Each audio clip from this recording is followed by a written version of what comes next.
پسرم، تو از چیز نترس، فقط در کاغذ بنویس که با کی میمانی، با پدرت یا با مادرت.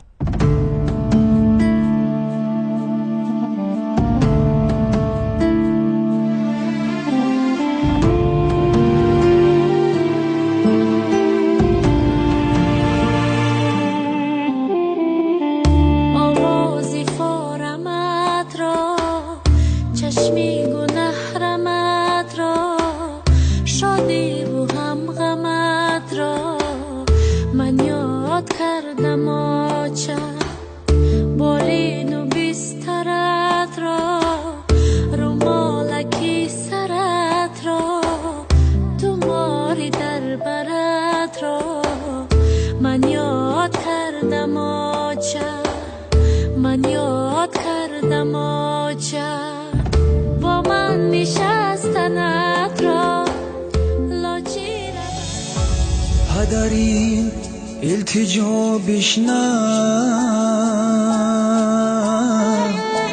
مرو از آشیانی ما کی رفتی میرود فیضو شکوهی خاندانی ما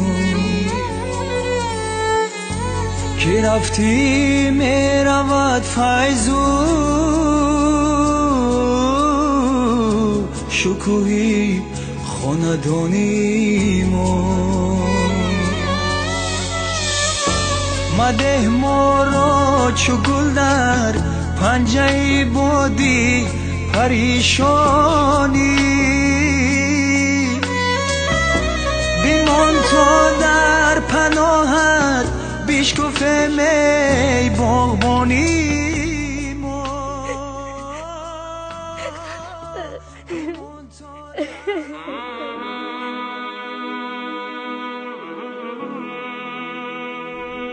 والدان را انتخاب نمی کنم.